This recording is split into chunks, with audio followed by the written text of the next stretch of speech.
எல்லோருக்கும் வணக்கம். நம்ம இன்னைக்கு லக்ஷ்மி கிச்சன் ரெசிபியில் ரொம்ப சூப்பரான ஒரு ரெசிபி தான் பார்க்க போகிறோம். அது என்னென்னா, நம்ம எல்லா கோவில்லையும் ஒரு புளியோதரை குடிப்பாங்க. இப்போ நம்ம வீட்டில் செய்கிற புளியோதரைக்கும் நம்ம அந்த கோவிலில் சாப்பிட்ற புளியோதரைக்கும் நிறைய வித்தியாசம் இருக்கும். இப்போ நம்ம அந்த புளியோதரை பேஸ்ட்டு தான் ரெடி பண்ணிவிட்டு நம்ம சாதம் கிளற போகிறோம். எப்படி நம்ம அந்த புளியோதரை பேஸ்ட் ரெடி பண்ணுறோங்கிறத வீடியோவை ஃபுல்லாக பாருங்கள். இந்த புளியோதரை பேஸ்ட்டுக்கு அளவு ரொம்பவே முக்கியம். நம்ம கரெக்டான அளவு எடுத்து கரெக்டாக வறுத்துட்டு கரெக்டாக நம்ம பொடி செய்துட்டு நம்ம செய்யணும். இது ரொம்ப ஸ்டெப்பு இதில் நம்ம ஃபாலோ பண்ணால் தான் நம்ம புளியோதரை கோவிலில் கொடுக்குற புளியோதரை மாதிரி வரும். இப்போ வாங்க வீடியோவை ஃபுல்லாக பாருங்கள். நம்ம செய்ய ஆரம்பிக்கலாம். முதல்ல நம்ம என்ன பண்ணுறோன்னா, நல்லா ஒரு 100 கிராம் புளி எடுத்துகிட்டு தண்ணி நல்லா ஊற்றி முதல்ல ஊற வச்சுக்க போகிறோம். ஊற வச்சாச்சு. இப்போ அதுக்கப்புறம் நல்லா 2 டீஸ்பூன் மிளகு, அந்த அளவு பார்த்துக்கோங்க. 2 டீஸ்பூன் எடுத்துருக்கோம். இந்த மிளகு நல்லா வெடிக்கிற ஸ்டேஜ் வரையும் அடுப்பை சிம்மில் வச்சு வறுக்கணும். அது பார்த்துக்கோங்க. நம்ம நல்லா சிம்மில் வச்சுட்டு நல்லா அதாவது அந்த மிளகு அப்படியே ஒன்று ஒன்றா வெடிக்க ஆரம்பிக்கும். அந்த ஸ்டேஜ் வரையும் பொறுமையாக வறுத்துட்டு அதை நம்ம ஒரு பாத்திரத்தில் அப்படியே மாற்றிக்கலாம். பாருங்கள், வெடிக்குதில்ல. இப்போ அதுக்கப்புறம் நம்ம எள்ளு சேர்த்துக்கலாம். அது கரெக்டாக 2 டீஸ்பூன் மிளகு, அதே மாதிரி 2 டீஸ்பூன் எள்ளு, கருப்பு எள்ளு நான் எடுத்திருக்கேன். உங்ககிட்ட வெள்ளை எள்ளு இருந்தால் கூட அது கூட நீங்கள் எடுத்துக்கலாம், ஒன்றும் பிரச்சனை இல்லை. இப்போ இந்த எள்ளும் கரிஞ்சிடக்கூடாது. அதையும் சிம்மில் வச்சு அப்படியே வறுத்துட்டு நம்ம இதையும் ஒரு பாத்திரத்தில் மாற்றிக்கலாம். அதுக்கடுத்து கடுகு, இதுவும் கரெக்டாக ஒரு 2 டீஸ்பூன். இது 3மே நான் கரெக்டாக 2 டீஸ்பூன் தான் எடுத்திருக்கேன், பார்த்துக்கோங்க. இப்போ கடுகும் நல்லா பொரிஞ்சு வரணும். கடுகு தீஞ்சிடக்கூடாது. நம்ம அடுப்பு வேகமாக வச்சோன்னா தீஞ்சிரும். இப்போ இதே மாதிரி பொரிஞ்சதுக்கப்புறம் இப்போ இதையும் நம்ம பாத்திரத்தில் மாற்றிக்கலாம். அப்புறம் 1/2 டீஸ்பூன் வெந்தயம். இப்போ இதெல்லாம் 2 டீஸ்பூன் எடுத்துருக்கோம். இதுக்கு கணக்கு 2க்கு 1/2 அந்த அளவு தான் நம்ம வெந்தயம் எடுக்கணும். இதுவும் நல்லா கலர் சேஞ்ச் ஆனதுக்கப்புறம் நம்ம இதை ஒரு பாத்திரத்தில் மாற்றிக்கலாம். அதாவது இந்த மாதிரி ப்ரௌனிஷ் கலர் வரணும், அது வரையும் நம்ம ஃப்ரை பண்ணணும். இப்போது அதுக்கப்புறம் நம்ம இதுக்கு தேவையான மிளகாய், அதாவது அந்த மிளகாய் எப்படின்னா நான் 2 விதமாக எடுத்திருக்கேன். ஒன்றும் பிரச்சனை இல்லை. நீங்கள் ஒரு உங்ககிட்ட இருக்கிற மிளகாய் மட்டுமே நீங்கள் சேர்த்துக்கலாம். நான் காஷ்மீரி மிளகாய் 10, நார்மல் மிளகாய் 10, மொத்தமாக 20 மிளகாய் எடுத்து நல்லா இந்த மாதிரி ஃப்ரை பண்ணியிருக்கேன். நீங்கள் நார்மலாக உங்ககிட்ட என்ன மிளகாய் இருக்கோ அது ஃப்ரை பண்ணிக்கோங்க. இப்போ கரெக்டாக 4 டீஸ்பூன் தனியா, இந்த அளவெல்லாம் பார்த்துக்கோங்க. 4 டீஸ்பூன் நம்ம தனியாக சேர்த்துருக்கோம். இதுவும் கலர் சேஞ்ச் ஆகிற வரையும் நம்ம அப்படியே அடுப்பை சிம்மில் வச்சு வறுத்துக்கலாம். நல்லா நல்லா வறுபடணும். பாருங்கள், சூப்பராக வறுபட்டு கலரும் மாறி இருக்கு பாருங்கள். இதை அப்படியே நம்மளும் பாத்திரத்தில் மாற்றிக்க போகிறோம். இப்போ மாற்றிட்டு அதுக்கப்புறம் இன்னும் ஸ்பெஷல் இது நிறைய பேர் சேர்ப்பாங்களா என்னங்கிறது தெரியாது. ஆனால் நான் சேர்த்துருக்கேன் பாருங்கள். ஆனால் சேர்த்து மட்டும் பாருங்கள், புளியோதரை வேறு லெவலில் இருக்கும். கோவிலில் செய்வாங்க இல்லையா, அந்த புளியோதரை டேஸ்ட் டெஃபினட்டாக வரும். இது கொப்பரை தேங்காய் இந்த மாதிரி துருவிட்டு நம்ம இதையும் நல்லா ஃப்ரை பண்ணி எடுத்திருக்கோம். அதாவது கொப்பரை தேங்காய்னா காஞ்ச தேங்காய், அந்த தேங்காய் தான் இந்த மாதிரி நம்ம வறுத்து எடுத்திருக்கோம். இப்போ இதில் அப்படியே கொஞ்சமாக கருவேப்பிலை நான் எடுத்திருக்கேன்.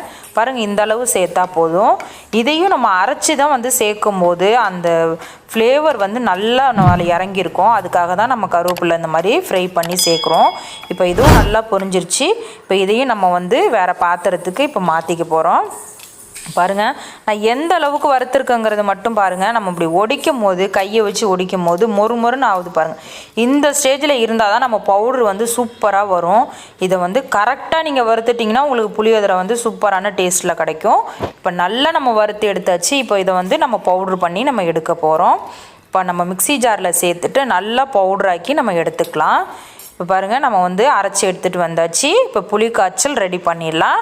நம்ம அதுக்கு முதல்ல ஒரு கடாய் வச்சுட்டு இதில் நல்ல ஒரு 100 கிராம் நல்லெண்ணெய் இப்போ சேர்க்க போகிறோம். இப்போ இந்த ஸ்டெப்பெல்லாம் ஒன்றுமே ரொம்ப முக்கியம், அதை ஃபாலோ பண்ணிக்கோங்க. சேர்த்தாச்சு. நல்லெண்ணெயும் நல்லா சூடானதுக்கப்புறம் ஒரு 2 டீஸ்பூன் கடுகு சேர்த்துக்கலாம். கடுகு நல்லா பொரிஞ்சதுக்கப்புறம் முதல்ல நம்ம சேர்க்குறது வேர்க்கடலை தான் சேர்க்கணும். அதை பார்த்துக்கோங்க. ஏன்னா வேர்க்கடலை ஃப்ரை ஆகிறதுக்கு கொஞ்சம் டைம் எடுக்கும். அதனால் முதல்ல நம்ம வேர்க்கடலை தான் சேர்க்கணும்.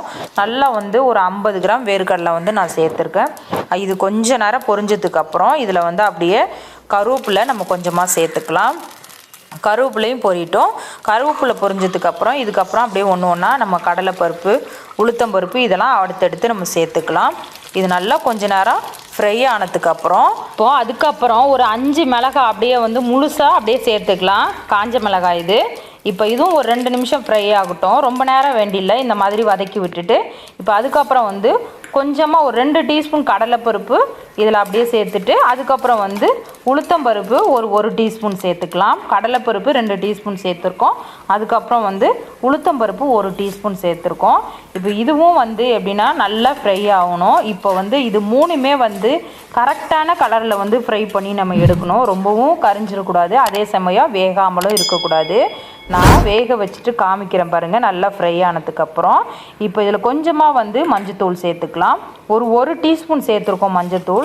இந்த ஸ்டேஜில் சேர்க்கும் போது புளியோதரை கலர் வந்து நல்ல ஒரு கலர் கிடைக்கும். அதுக்காக வந்து இப்போ நம்ம மஞ்சத்தூள் சேர்த்துருக்கோம். இப்போ அதுக்கப்புறம் நல்லா ஃப்ரை பண்ணிவிட்டு நான் இது எப்படி ஃப்ரையாக இருக்குங்கிறத நான் உங்களுக்கு காமிக்கிறேன் பாருங்கள். 3மே கரெக்டான இதே மாதிரி கலர் வரணும். நல்லா ஃப்ரையாக இருக்குது பாருங்கள். இப்போ நம்ம இந்த ஸ்டேஜில் வந்து நம்ம வந்து புளி ஊற வச்சோம் இல்லையா, இதை நல்லா திக்காக கரைச்சி எடுத்து வச்சுருக்கோம். இந்த தண்ணியை அப்படியே இதில் சேர்த்துக்கலாம். நான் கரைச்சது வந்து நான் உங்கள்கிட்ட காமிக்கலை. நான் கரைச்சி வச்சுட்டேன். அப்படியே நல்லா வடிகட்டி தூசியெல்லாம் இல்லாமல் நான் எடுத்து வச்சுருந்தேன்.